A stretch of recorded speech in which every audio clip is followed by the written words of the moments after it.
একদম শান্ত হয়ে যায়। ভারী নিঃশ্বাস পড়ে তেকে শান্ত হয়ে ঘুমিয়ে যেতে দেখে জাঙ্কুক স্বস্তির নিঃশ্বাস ফেলে। বুক টিপ টিপ করছে তার ভয়। হাত ছেড়ে তের থেকে দূরে সরে বেডের সাথে হেলান দিয়ে বসলো। ঘাড় বাঁকিয়ে তের মুখের দিকে তাকালো। তের চোখে কেমন যেন অসহায়ত্বের ভিড়। তের চোখের কোণ ঘেঁষে পানি গড়িয়ে পড়া সেখানেই জমাট বেঁধে গেছে। জাঙ্কুক চোখ সরিয়ে নেয়। মেঝে থেকে তের ওড়না তুলে ঘুমন্ত তের পুরো শরীর ঢেকে দেয়। জাঙ্কুক বেডের সাথে হেলান দিয়ে চোখ বুজে স্থির হয়ে আছে, দুহাত আড়াআড়িভাবে ভাঁজ করা। বাইরের আবহাওয়া কিছুটা শীতল হলেও ঘরে ভ্যাপসা গরম। ঘেমে নিয়ে একাকার জাঙ্কুক বলিষ্ঠ দেহ চুয়ে চুয়ে ঘাম বেয়ে পড়ছে। কপালে, নাকে, ঠোঁটের উপরিভাগে বিন্দু বিন্দু ঘামের ছড়াছড়ি। কিন্তু জাঙ্কুক নির্বিকার চিত্তে চুপ করে বসে রইল। জাঙ্কুকের হঠাৎ মাথায় আসলো, সিগারেটের ধোঁয়ায় তো শ্বাসকষ্টের রোগীদের ভীষণ প্রবলেম হয়। চোখ মেলে দ্রুত বিছানা থেকে নেমে জানালার সামনে এসে দাঁড়ায়। জানালার কাছে সিগারেটের প্যাকেটের পাশে লাইটার পেয়ে যায়। সিগারেটের প্যাকেট মেঝেতে ফেলে ডান হাতে লাইটার নেয়। এরপর হাঁটু মুড়ে বসে লাইটারের সাহায্যে সিগারেটের প্যাকেট জ্বালিয়ে দেয়। প্যাকেটে সিগারেট ভর্তি, জাস্ট একটার অর্ধেক টেনে সেটাও ছুঁড়ে ফেলেছিল। আপাতত এটার উপরই ভীষণ রাগ হচ্ছে তার।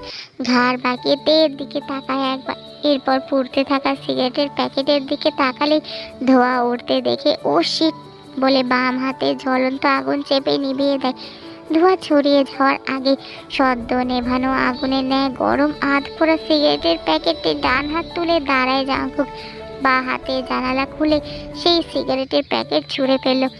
ডান হাতটা একবার ঝাড়া দিল, হাতে ছ্যাঁকা লেগেছে হয়তো, কিন্তু মুখে কোনো ব্যথার চিহ্ন নেই তার। জাঙ্কুক একদম স্বাভাবিক হয়ে দাঁড়িয়ে আছে। জানালা লাগিয়ে দিয়ে আবারও বিছানায় এসে বসে। আরও ঘন্টা খানিক পেরিয়ে যায়। জাঙ্কুক চুপচাপ সেভাবেই বসে থাকে। কেউ দেখলে বলবে জাঙ্কুক হেলান দিয়ে ঘুমিয়েছে, অথচ জাঙ্কুক জেগে আছে। হঠাৎই চোখ মেলে তের দিকে তাকায়। তে এতক্ষণে আর একবারও নড়াচড়া করেনি। ভ্রু কুচকে কিছুটা এগিয়ে গিয়ে তের ডান হাত ধরে জাঙ্কুক। গালে হাত দিলেই তে একটু নড়ে চড়ে ওঠে। জাঙ্কুক তের হাত ছেড়ে বিছানা থেকে নেমে যায়। ওয়াশরুমে গিয়ে লম্বা একটা শাওয়ার নেয়। ফজরের আজান কানে ভেসে আসে। এরপর সে উজু করে ফজরের নামাজ পড়ে নেয়। তারপর আবারও বিছানার সাথে হেলান দিয়ে বসে চোখ বুজে। সকাল সকালতে পিট পিট করে চোখ মেলে তাকায়। মাথা তুলে এদিক ওদিক তাকিয়ে বোঝার চেষ্টা করছে আসলে সে আছে কোথায়। মাথা ডান দিকে ঘোরালেই জাঙ্কুককে দেখলেই মনে পড়ে যায় সে আর জাঙ্কুক একসাথে একই বিছানায় আছে। মাথা সোজা করে বোঝার চেষ্টা করছে সে আসলে কোথায় ঘুমিয়েছে। যখন বুঝলো এটা জাঙ্কুকের পা, চোখ বড় বড় করে আরেকবার জাঙ্কুকের দিকে তাকায়। ধরফড় করে উঠে দূরে সরে যায়। মনে মনে ভাবে, এই লোক যদি দেখে আমি তার পা জড়িয়ে ঘুমিয়ে আছি তাহলে নিশ্চিত আমাকে নদীতে ভাসিয়ে দিয়ে আসবে। তে গায়ে ওড়না জড়িয়ে দ্রুত বিছানা থেকে নেমে দাঁড়ায়। তে জাঙ্কুকের দিকে তাকায় ভ্রু কুঁচকে। আর মনে মনে ভাবে, এই লোকটা এভাবে বসে বসে ঘুমাচ্ছে কেন। সে এইসব ভাবনা রেখে দেয়াল ঘড়ির দিকে তাকালো। সকাল 7:30। তে অবাক হয়, আজ এত ঘুমিয়েছে সে। তার তো ফজরের সময় ওঠার অভ্যাস। আফসোসের সুর টানলো মেয়েটা। এগিয়ে গিয়ে ঘরের দুটো জানালা খুলে দিল। ঘর কেমন অন্ধকার হয়ে আছে। নিচে চোখ পড়লেই দেখলো তার জামা কাপড় সব ব্যাগ থেকে ফেলে রাখা, একদম ছড়িয়ে ছিটিয়ে আছে মাটিতে। ব্যাগ কোন দিকে তার হদিস নেই। সে চোখ বড় বড় করে তাকায় আর ভাবে, এগুলো কে করলো? বিড়াল। কিন্তু কোন দিক থেকে আসলো সেই বিড়াল? রাতেই তো সব জামা কাপড় ঠিকঠাক ছিল, দরজাও লাগানো ছিল। পেছন থেকে জাঙ্কুকের গম্ভীর স্বর ভেসে আসে, তোমার অ্যাজমার প্রবলেম আছে মেয়ে? তে অবাক হয়ে সাথে সাথে পেছন ফিরে তাকায়। জাঙ্কুককে যেভাবে চোখের উপর হাত দিয়ে বসে থাকতে দেখেছে, এখনও জাঙ্কুক সেভাবেই বসে আছে। তার মানে এই লোক ঘুমায়নি। সে তো লোকটার পায়ের উপর ঘুমিয়েছিল। এখন এই লোকটা তাকে কি করবে? কয়টা থাপ্পড় মারবে? ভাবতেই দুহাত দুগালে চলে গেল। জাঙ্কুকের ধমকে সুরে গমগমে স্বর আবারও ভেসে উঠল, কি ব্যাপার স্টুপিড মেয়ে, কথা বলছে না কেন? অ্যাজমার প্রবলেম আছে তোমার? তে ঝাঁকে দিয়ে ওঠে। জাঙ্কুকের প্রশ্নটা মগজে বাজতেই অবাক হয়ে বলে, আপনি আপনি কি করে জানলেন যে আমার অ্যাজমার প্রবলেম আছে? জাঙ্কুক চোখের উপর থেকে হাত সরিয়ে তেয়ের দিকে তাকায়। তে জাঙ্কুকের দিকে তাকাতেই দেখলো জাঙ্কুকের চোখগুলো কেমন লাল হয়ে আছে। তে ভীষণ ভয় পেয়ে গেল। মনে মনে ভাবলো নিশ্চয়ই লোকটার পায়ের উপর ঘুমিয়েছিলাম বলে লোকটা রেগে আছে। তে অসহায় মুখ করে মিনমিন করে বলে, আমি ইচ্ছে করে আপনার পায়ের উপর ঘুমাইনি, বিশ্বাস করুন, আমি সরি। জাঙ্কুক বিরক্ত চোখে চেয়ে বলে, কি বললে? তে চুপ করে থাকে। জাঙ্কুক রেগে বলে, অ্যান্সার মি, তোমার ইনহেলার কোথায়? তে আমতা আমতা করে বলে, ইনহেলার তো সব সময় লাগে না, শীতে প্রয়োজন পড়ে বেশি, এখন তো গরম, এখন লাগে না ইনহেলার, তাই আনি নাই। জাঙ্কুক দাঁতের দাঁত চেপে চিৎকার করে বলে, থাপ্পড় দিয়ে সব দাঁত ফেলে দেবে স্টুপিড। অ্যাজমা কি কখনো গ্রীষ্ম শীত দেখে আসে? অ্যাজমা তো মানুষের একটা রোগ, মাথায় কি ঘিলু নেই তোমার? তে কেঁপে ওঠে, চোখ খিচে বন্ধ করে নেয়। এত জোরে চিৎকার করার কি আছে? অদ্ভুত তো লোকটা। জাঙ্কুক ফোঁস করে শ্বাস ফেলে বলে, আউট।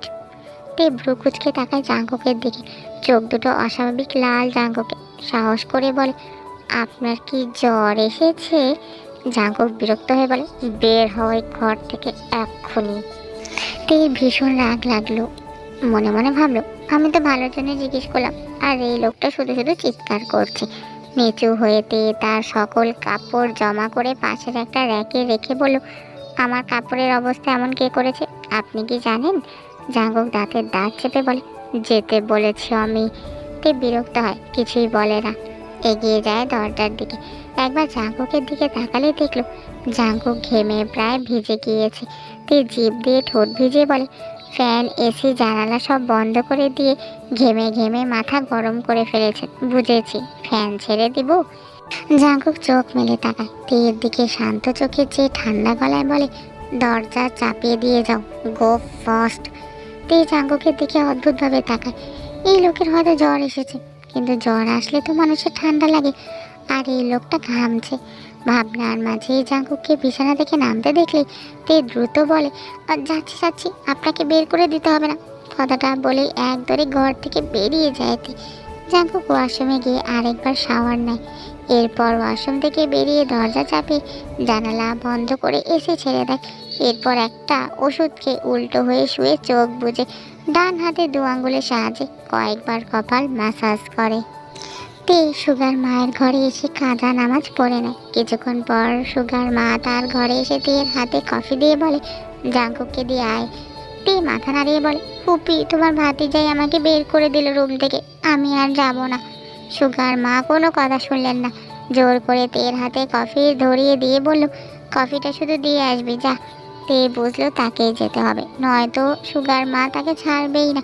ইচ্ছে না থাকা সত্ত্বেও কফির কাপ নিয়ে গেল আবারও জাঙ্কুকের ঘরে। দরজা ঠেলে দেখলো ভেতর থেকে লাগানো না। ভেতরে চোখ পড়লেই দেখলো পুরো ঘরময় অন্ধকার। তে বিরক্ত হলো, এই লোকটা কেমন যেন শুধু অন্ধকার করে রাখে ঘর। দরজা খুলে পা টিপে টিপে ঘরের ভেতরে প্রবেশ করলো তে। হাতের কাপ বেড সাইড টেবিলে রেখে জাঙ্কুকের দিকে তাকালো, মুখ উল্টো দিকে ঘোরানো।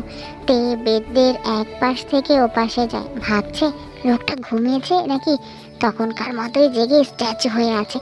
ডাকবে কি? না না থাক, আবার ধমক নয়তো থাপ্পড় খেতে হবে, যখন ইচ্ছে হবে তখন খেয়ে নেবে। এই ভেবে ঘর থেকে বের হতে গিয়েও কিছু একটা মাথায় আসলো তার। আবারও পিছু ফিরিয়ে জাঙ্কুকের পাশে এসে দাঁড়ায়। একটু ঝুঁকে জাঙ্কুকের বড় চুলের মাঝে কয়েকটা চুল হাতে তুলল। এরপর জাঙ্কুকের দিকে তাকালো। তে বুঝতে চাইছে লোকটা ঘুমিয়ে না জেগে। জাঙ্কুকের কোনো সাড়া পেল না, ভারী নিঃশ্বাসের শব্দ পেল। তে বুঝলো লোকটা ঘুমিয়েছে। হাতের চুলগুলো ছেড়ে উল্টো ঘুরে পা টিপে টিপে ঘর থেকে বের হয়। এরপর দৌড়ে সুগার মায়ের ঘরে যায় আর বলে, ফুপি, তোমার কাছে কেচি আছে? কি করবি কেচি নিয়ে? তে আমতা আমতা করে বলো, এমনি, তুমি দাও না। সুগার মা খুঁজে দেখলো এখানে ওখানে, না পেয়ে বলো, পেলাম না তো, কোথায় যে আছে। তে মন খারাপ হলো, মাথার আরেকটা উপায় আসতেই বলল, মোম আছে না? সুগার মা ভ্রু কুচকে বলো, এই দিনের বেলায় মোম দিয়ে কি করবি তুই? দরকার আছে, একটু দাও না ফুপি। সুগার মা টেবিলের ড্রয়ার থেকে একটা নতুন মোম বের করে তের হাতে দেয়। এবার রান্নাঘরের দিকে যায় রান্না বসাতে, আর বিড়বিড় করে বলে, এই মেয়েটা যে কখন কি করে নিজেই জানে শুধু। তে মোম হাতে নিয়ে খুশি হয় ভীষণ, রান্নাঘরে গিয়ে মোম জ্বালিয়ে নিয়ে আসে। এরপর ধীর পায় জাঙ্কুকের ঘরের দিকে যায়। পেছন থেকে সুগার গলা পায়। সুগা বলে, এই দিনের বেলা মোম নিয়ে কোথায় যাচ্ছ? আমাদের বাসায় কারেন্ট যায় না, সব ব্যবস্থা আছে। সুগার কথায় তে পিছু ফিরে তাকায়, আমতা আমতা করে বলে, আপনাদের বিল বাঁচিয়ে দিচ্ছি ভাইয়া। সুগা হেসে ফেলল তের কথায়। মেয়েটা আসলেই মজার। সুগার ফোনে কল আসলেই সে কল রিসিভ করে কথা বলতে বলতে বেরিয়ে যায়। সুগা বাইরে বেরিয়ে গেলেই তে দ্রুত জাঙ্কুকের ঘরে চলে যায়। অন্ধকার ঘরে দিনের আলোর ছিটে ফোটাময় ঘরটা ঝাপসা আলোকিত করে রেখেছে। তে ধীর পায়ে আস্তে আস্তে পা ফেলে জাঙ্কুকের মাথার কাছে গিয়ে দাঁড়ায়। কিছুটা ঝুঁকে জাঙ্কুকের মুখের সামনে মোম ধরে রাখে। মোমের দুলতে থাকা অগ্নিশিখায় হলুদাভ আলো জাঙ্কুকের মুখে আছড়ে পড়েছে। ফর্সা মুখে কেমন উজ্জ্বল দীপ্তি ছড়িয়ে পড়েছে। জাঙ্কুকের নিঃশব্দ শ্বাস প্রশ্বাস তীপ বুঝতে পারে না, তবে কি ভেবে যেন মুখে এক কোমল মৃদু হাসি ফুটে ওঠে। ভাবছে তার স্বামী এই দুনিয়ার সবচেয়ে ইনোসেন্ট একটা মানুষ। যারা এই লোককে চেনে না তারা তো তের কথা বিশ্বাসই করবে না। এই লোক তাকে ঠাস ঠাস করে মেরে দেয়, এটা বিশ্বাসযোগ্য না। আপাতত তার নিজেরই বিশ্বাস হচ্ছে না, এত ইনোসেন্ট একটা মানুষ কিভাবে অমন জ্বলন্ত চোখে তাকায় তার দিকে, আবার ঠাস ঠাস করে মারেও। ভেবে বা হাতে নিজের গাল বুলালোতে গল্প কবিতা শুনেছিল ঘুমালে নাকি কিছু মানুষদের কাছে তাদের ব্যক্তিগত প্রিয় মানুষকে ভীষণ স্নিগ্ধ আর মায়াবী লাগে। আপাতত তের কাছে জাঙ্কুককে তেমনি এক স্নিগ্ধ পুরুষ লাগছে, নিষ্পাপ লাগলো। কিন্তু মারের কথা মনে পড়লেই কেমন যেন রেগে তাকালো জাঙ্কুকের দিকে। মনে মনে বিড়বিড় করলো, জীবনেও এই লোক ইনোসেন্ট নয়, বজ্জাত লোক এটা। তার খুব অপ্রিয় মানুষের লিস্টে এই লোকটা 1 নম্বরে। কথাগুলো ভেবে নিজেই মুখ বাঁকালোতে আবারও মুচকে হাসলো। তার জামাই অনেক কিউট, এখন সে চুল পুড়িয়ে দিয়ে চুল ছাটাবে এই লোককে। তারপর তার বরটা কিউট ভিলেন জামাই থেকে কিউট হিরো জামাই হয়ে যাবে। কাপা 2 হাত এগিয়ে নিয়ে যায় জাঙ্কুকের দিকে, বা হাতে জাঙ্কুকের চুলগুলো ধরলো। ডান হাতের মোম এগিয়ে নিয়ে চুলগুলোয় ধরালেই কেমন ছ্যান ছ্যান শব্দ হয়। তে নিজেই ভয় পেয়ে ছেড়ে দেয় চুল। ভীত হয়ে জাঙ্কুকের মুখের দিকে তাকালেই দেখলো জাঙ্কুক শান্ত নীরব, একটু নড়চড় নেই। বা হাত বুকে রেখে স্বস্তির নিঃশ্বাস ফেললতে এরপর আবারও এগিয়ে গিয়ে চুলগুলো মোমের সুতোয় জ্বলতে থাকা আগুনের সাহায্যে পোড়ায়। চোখ নামিয়ে বারবার জাঙ্কুকের দিকে তাকায়। ভীষণ ভয় পাচ্ছে মেয়েটা, কিন্তু সে তো কাল রাতে প্রতিজ্ঞা করেছে এই লোককে এমন পাগল থেকে মানুষ বানিয়েই ছাড়বে। সময় নিয়ে তে তার কাজ শেষ করলো। একটা সাইজে রেখেছে যেন সেলুনে গেলে খুব সুন্দরভাবে সাইজ করে কাটতে পারে চুল। পুড়ে যাওয়া ছাই সব জাঙ্কুকের ঘাড়েই পড়েছে। তে দুটো কারণে স্বস্তি পায়। একটা, জাঙ্কুকের ঘুম ভীষণ গভীর, আরেকটা উল্টো হয়ে শোয়ায়। তে তার কাজে সফল হয়েছে। এরপর সোজা হয়ে দাঁড়াতে নিলেই জাঙ্কুক নড়ে চড়ে ডান হাত টানা দিতে নিলেই তে ধাক্কাকে বিছানায় পাতাল হয়ে পড়ে যায়। জাঙ্কুক চোখ মুখ কুঁচকে নেয়, তবে ঘুম ভাঙে না। তের শরীরের কিছুটা তার গায়ের নিচে চাপা পড়ে। তে শুয়ে পড়েছে ঠিক আছে, কিন্তু ব্যাপারটা হলো তার হাতে থাকা মোম তার গলার ভাঁজে পড়ছে, নিভে যায়নি এখনো। মোমের গলে পড়া তরল তার গলায় টুপ করে পড়ে। জায়গাটা জ্বলে উঠে তের আগুনের শিখা তের চামড়া ঘেঁষে জ্বলতে থাকে। তে নড়তে পারছে না, 2 হাত জাঙ্কুকের গায়ের নিচে পড়েছে, তার শরীরের উপর খানিকটা জাঙ্কুকের শরীরের ভার। মেয়েটা নড়তেও পারছে না, কথাও বলতে পারছে না। দাঁতে দাঁত চেপে আগুনে পোড়া জায়গার জ্বলুনি সহ্য করছে। কথা বললে এই লোক যদি তার হাতের কাছে পায় কাঁচাই খেয়ে নেবে। সে তো আকাম করেছে, জাঙ্কুকের চুল পুড়িয়ে ফেলেছে, যদিও তার মতে সে অনেক ভালো একটা কাজ করেছে। নাকের কাছে কেমন মেয়েলি গন্ধ পেয়ে জাঙ্কুকের ঘুম হালকা হয়। জাঙ্কুক উল্টা পাশ থেকে সিধে হয়ে শোয়। তে তাড়াতাড়ি করে তার হাতে থাকা মোমটা ছিটকে মেঝের দিকে ফেলে দেয়। তার গলা পুড়ে কয়লা হয়ে গেছে হয়তো। দ্রুত বিছানা থেকে নেমে দাঁড়ালে জাঙ্কুক আধো আধো চোখ খুলে তের দিকে ছড়িয়ে থাকা লম্বা চুলগুলোর দিকে তাকিয়ে ঘুম ঝরানো কণ্ঠে বলে, এখানে কি করছো মেয়ে? তের আত্মার পানি শুকিয়ে যায়। কোনো কথা না বলে ভো দৌড় দেয় ঘর থেকে। জাঙ্কুক বিরক্ত চোখে দেখলো তের দৌড়, বিড়বিড় করে বলল, স্টুপিড বদর। চোখ বুজে বা হাতে কপাল স্লাইড করলো। কপালে অসংখ্য বিরক্তির ভাঁজ। পাশে তার ফোনে কল আসলে হাত বাড়িয়ে রিসিভ করে কানে নেয়। অপর পাশ থেকে নামজুন বলে বসে, জাঙ্কুক বলছো? বাবার গলায় জাঙ্কুক গলা ছেড়ে বলল, হ্যাঁ বাবা বলো।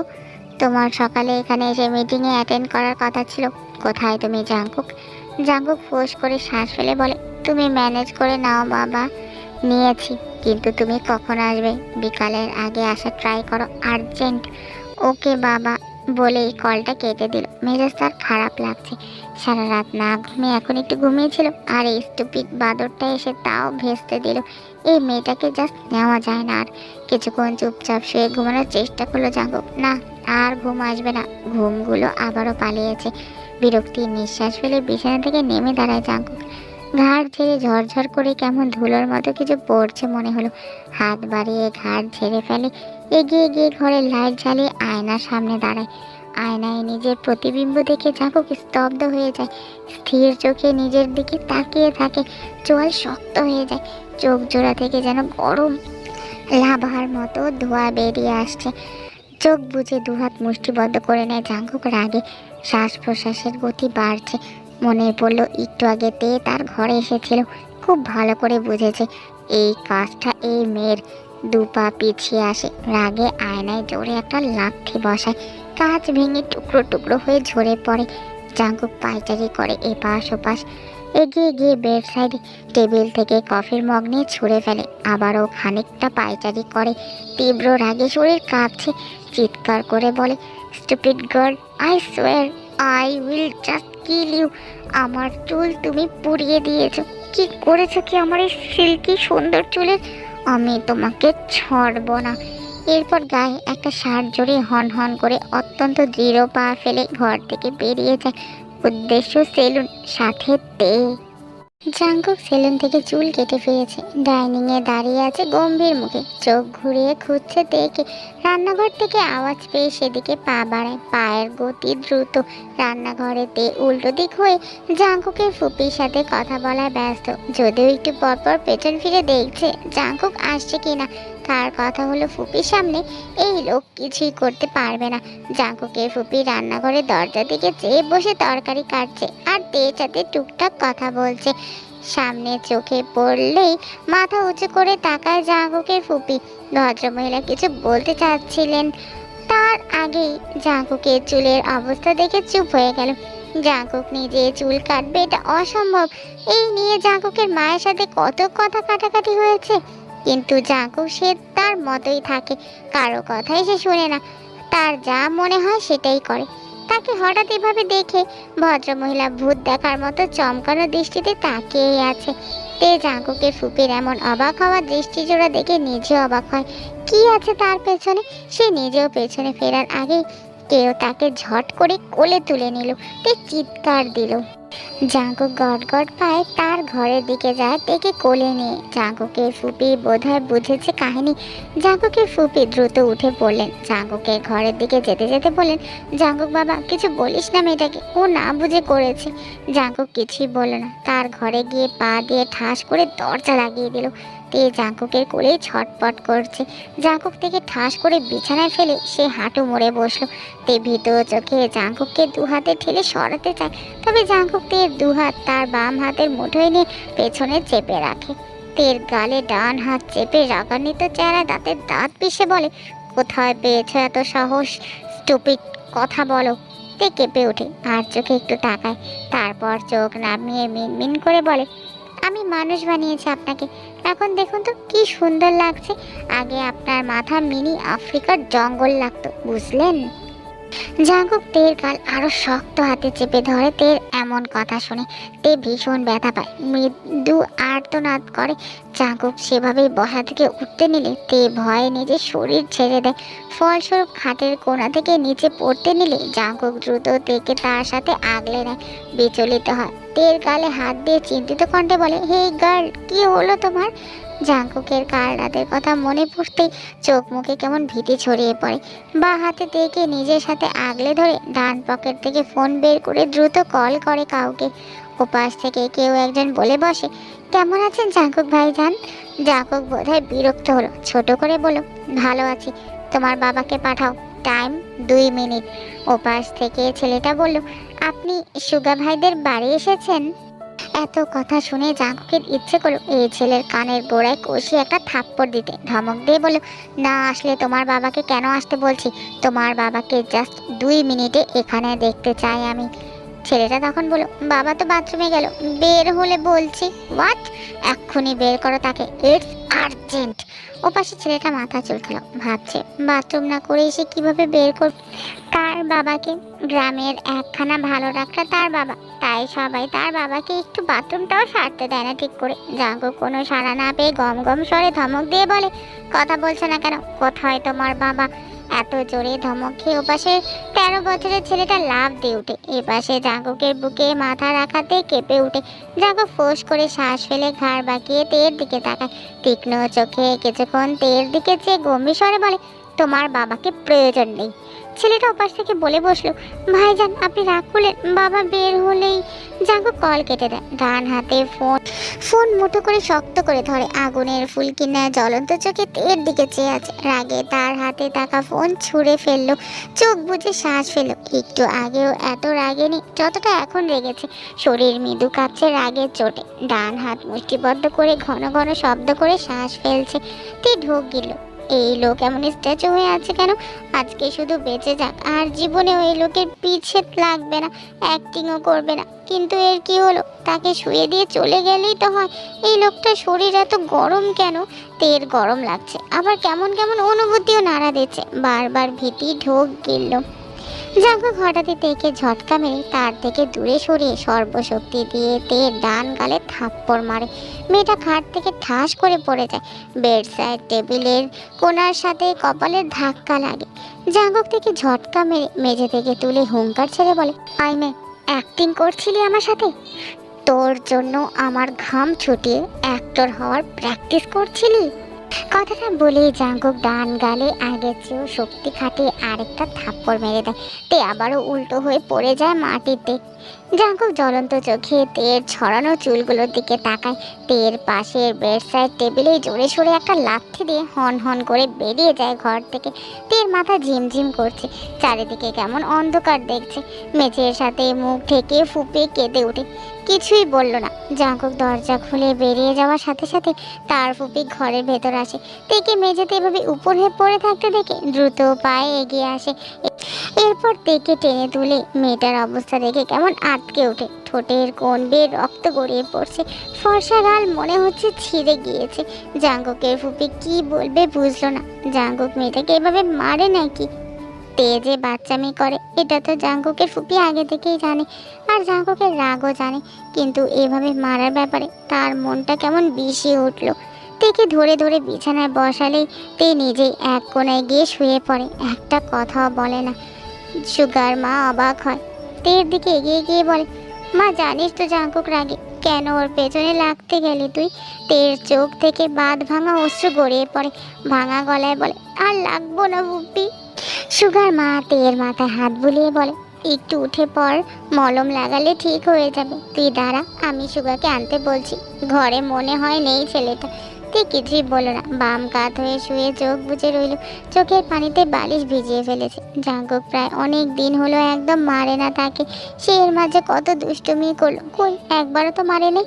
এতদিন পর হঠাৎ এভাবে মার খেয়ে তে ভীষণ কষ্ট পেল। তে জানতো জাঙ্কুক ভীষণ রেগে যাবে তার এমন কাণ্ড দেখে, তাকে মারধর করবে, বকা দিবে। কিন্তু মার খেতে একদমই ভালো লাগছে না। জাঙ্কুকের হঠাৎ এভাবে মারার ব্যাপারটা সে কোনোভাবেই মানতে পারছে না, কথাও বলছে না। সুগার মা ঘর থেকে বেরিয়ে সুগার ঘরে যায়। সুগা ঘর থেকে বেরোচ্ছিল, জাঙ্কুকের অমর চিৎকার শুনে মূলত আবারও ফিরে আসলো। মাকে দেখে চিন্তিত কণ্ঠে বলল, কি হয়েছে মা? সুগার মা মন খারাপ করে সুগাকে বলল, জাঙ্কুক তেকে এভাবেই মারে নাকি? তুই জানিস কিছু এ ব্যাপারে? সুগা অবাক হয়ে বলো, আবার মেরেছে তেকে? হ্যাঁ রে বাবা, ওষুধ আর মলম এনে দে, কেটে ফেটে গিয়েছে পুরোটা। তেকে আমি খুব ভালো করেই চিনি, ওর কপালে এসব মানা যায় না রে। ভাইজান আমার কথাও তো শুনলো না, বিয়েটা তো দিয়েই দিল জাঙ্কুকের সাথে তের। ভাইজান জানতো তে এরকমই বাচ্চামো করে, দুষ্টামি করে। আমি অনেকবার বলেছিলাম তে খুব কথা বলে আর খুব চঞ্চল, তার ছেলে যে বিপরীত মেরুর, তবুও তো শুনলো না। এখন তো মনে হচ্ছে মেয়েটা মার খেতে খেতে আধমরা হয়ে যাবে। সুগার শরীরে সার জড়াতে জড়াতে গম্ভীর গলায় বলো, এর জন্যই মামার উপর আমার অনেক রাগ জমে আছে। আর কিছু বলো না তো মা। কথাটা বলে ঘর থেকে বেরিয়ে যায় সুগা দোকানের উদ্দেশ্যে। জাঙ্কুক তার গাড়ি হাই স্পিডে চালায়। গ্রামের ধুলোর রাস্তা, এখানে হেঁটে যাওয়ার মতো করে গাড়ি চালাতে হয়, সেখানে জাঙ্কুক ফুল স্পিডে গাড়ি চালাচ্ছে। আশেপাশে মানুষের অবস্থা খারাপ, পুরো রাস্তা জুড়ে ধুলো মাখা হয়ে গিয়েছে। রাস্তা গ্রামের হওয়ায় ছোট বাচ্চারা খেলাধুলা করছে। জাঙ্কুকের গাড়ির স্পিড হাই, আশেপাশের মানুষ ভীষণ ভয় পাচ্ছে। বাচ্চার মারা চিৎকার দিচ্ছে, আজ হয়তো তার বাচ্চা শেষ হয়ে যাবে এই ভয়। জাঙ্কুক বাচ্চাটাকে খেয়াল করতেই দ্রুত বেগ কষে স্বস্তির নিঃশ্বাস ফেলে। সব মানুষের যেন জানে পানি আসলো। বাচ্চাটার মা দ্রুত তার বাচ্চাকে কোলে তুলে নেয়। অনেকজন ছেলে এগিয়ে এসে জাঙ্কুককে বকতে থাকে। জাঙ্কুক সেসব কানেই নিল না। বিরক্ত হয়ে সিটে মাথা এলিয়ে চোখ বুজে লম্বা শ্বাস টানে। এরপর গাড়ি এগিয়ে নিয়ে বড় রাস্তায় গিয়ে গাড়ি ঘুরিয়ে সুগার বাড়ির দিকে ব্যাক করে। সুগা ব্যথার ওষুধ আর মলম সাথে ওয়ান টাইম ব্যান্ডেজ এনেছে। দ্রুত পায়ে তের ঘরের দিকে যায়। তার মা ওখানেই বসে আছে। ঘরের ভেতর পা রাখতে নিলে পেছন থেকে জাঙ্কুক সুগার কলার টেনে ধরে। সুগা বিরক্ত হয়ে পিছু ফিরে বলে, টানছিস কেন আমাকে? ছাড়। নিজের বউকে মেরে কেটে ফেলে দিস, আমাদের সেবা করা লাগে? কি জামাই তুই? হ্যাঁ, সর, ভাগ এখান থেকে। কথাগুলো বলে জাঙ্কুকের দিকে বড় বড় চোখে তাকায়। জাঙ্কুকের চুল এত ছোট হলো কি করে? সুগা হিসাব মেলাতে পারছে না। মনে মনে ভাবলো, জাঙ্কুকের চুল তো কালকে বড় দেখলাম, আজ হঠাৎ করে এরকম ছোট সাইজের হলো কিভাবে? ও আচ্ছা, তাহলে এগুলো তের কাজ। এই কারণে হয়তো বা জাঙ্কুক দেখে এভাবে মেরেছে। সুগার তের জন্য মায়া লাগলো, মার খাওয়ায়, কিন্তু একটা ধন্যবাদ দিল মনে মনে। মেয়েটার সাহস আছে বলা যায়। যে কাজ সে আর জাঙ্কুকের মা কোনোদিন করতে পারলো না, সেই কাজটাই পিচ্ছি মেয়েটা করে দেখালো। জাঙ্কুক রেগে গম্ভীর গলায় সুগাকে বলল, বউ আমার, মরবো আমি, মলমও লাগাবো আমি, তুই কে? এগুলো বলার আমাকে? সুগার চোখ বড় বড় করে তাকায় জাঙ্কুকের দিকে।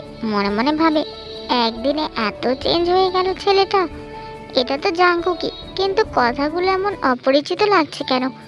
জাঙ্কুক বিরক্ত হয়ে সুগাকে ঠেলে সরিয়ে দেয়। সুগা নিজেকে সামলে তার হাতের প্যাকেট জাঙ্কুকের দিকে বাড়িয়ে দিয়ে থমকানো কণ্ঠে বলে, এগুলো নে, নয়তো মলম লাগাবি কিভাবে? জাঙ্কুক সুগার হাত থেকে নিয়ে প্যাকেটটা ছুঁড়ে ফেলে। তাতে ধার চেপে বলে, ওর দিকে। বলতে গিয়েও থেমে যায়। ফোঁস করে শ্বাস ফেলে রেগে বলে, ভেতরে যাবি না, ভেতরে ওই মেয়েটা আছে, এখান থেকে যা। সুগা ভ্রু কুচকে তাকায় জাঙ্কুকের দিকে। কথাটা বলে জাঙ্কুক ঘরের ভেতর চলে যায়। সুগা মাথা চুলকায় আর ভাবে, হিসাব তো মিলছে না এখন, কি হচ্ছে এসব? মেঝেতে পড়ে থাকা প্যাকেটটার দিকে তাকালো আর ভাবলো, এই মলমগুলো ফেলে দিল কেন? ভ্রু জোড়া কোচকালো সুগা। কিছু ভাবতেই কোচকানো ভ্রু খানিকটা শিথিল হলো। মনে মনে ভাবলো, জাঙ্কুক তো জেলাস, এটা তো আগে থেকেই বুঝেছি, কিন্তু এতটা জেলাস? আরে আমি তো জাস্ট মানবতার খাতিরে মেয়েটার জন্য ওষুধ আনলাম। সারাদিন ঠাস ঠাস করে মেয়েটাকে মারবে, আবার অন্যদের সেবাও করতে দেবে না। বিড়বিড় করে বলল, দাঁড়া, তোকে সোজা করছি আমি, তের পেছনে নাকে দড়ি দিয়ে ঘোরাবো, সালা বেয়াদ্দব।